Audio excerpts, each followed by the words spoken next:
Leviticus 14:28.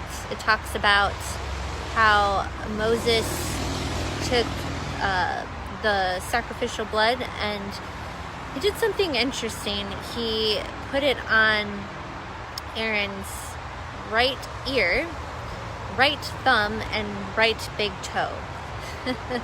Pretty weird, right? What does that signify? So the right side is a symbol of power and strength. You know, you put the right, Jesus puts the right, on his right side the lambs and the left side the goats. So you want to be a lamb because you got a shepherd, right? So why did Moses do this?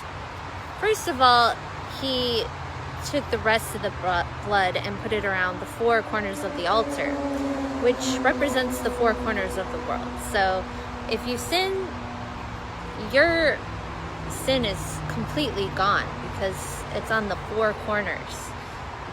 It's representing all of it. So, but let's go back to why he chose the right ear, the right thumb, and the right big toe. The ear is a good one, right? What is that? Listening.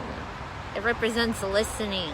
I have to keep pushing these in because I can't hear correctly when they're not in my ear, right?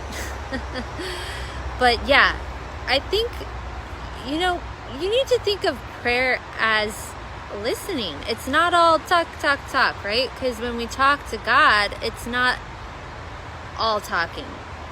Like when we have a conversation with each other, it is, half of it's listening. And a lot of people don't do that.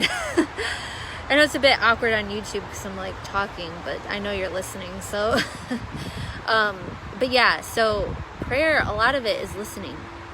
So you want to have your ears open to the symbolic movement of what the Spirit is doing. So if you want to take time to just sit in His presence, you don't even need to say a word. You don't even need to say anything. You can just sit in Jesus' presence. So what about the thumb, right? The thumb. Well, that's interesting. Well, when we raise our hands, you know, you see the little emoji where it's like this, two hands praising God. In church services, that's a lot of times what people think of. I'm raising my hands, I'm praising the Lord, right? Which is true. But also, service. Your hands, we're the hands and feet of Jesus, right? So service. Service is a form of worship. It's often forgotten that worship is not only from the heart, number one, but it shows throughout our life in our services that we do for God, for other people. So I want you to think about that. Think about what services you are providing, even if it's just your kindness, even if it's just opening a door and making people feel loved, because the world has grown cold and people do notice the small things. They notice when you smile. I encourage you to smile at somebody this week, and they might think you have an ulterior motive, but then they'll realize, hey, I feel better. Because I know when someone randomly smiles at me, I'm like, wow, that had power. I didn't realize it, but you just feel better. I know there's a verse that actually talks about that.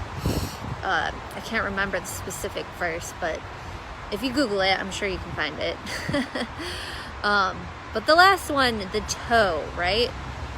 The toe.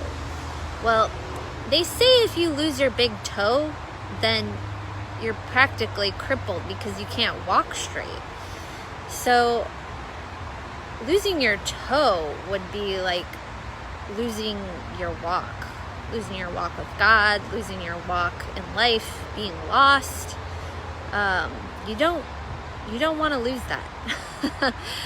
So we have the right side for power and strength, and we have the right side for listening, for worship, and for your walk. So that is why Moses put it on the right side in all of those areas. Yeah, and I want to add one more thing. I want you to think of, they say Jesus is our rock, right? So remember when Moses, he hit the rock and water came out for the Israelites? Why was it a rock, right? And for one thing, water doesn't come out of rocks. So I believe that, that him hitting that rock was a symbol of Christ. Jesus is our rock. He's our provider. The same as that Moses hitting that rock, it provided the water that the Israelites needed. So my rock is Jesus. It's not sinking sand. It's always solid. And, just live a solid life. Just come back to that core confidence, that core solid foundation.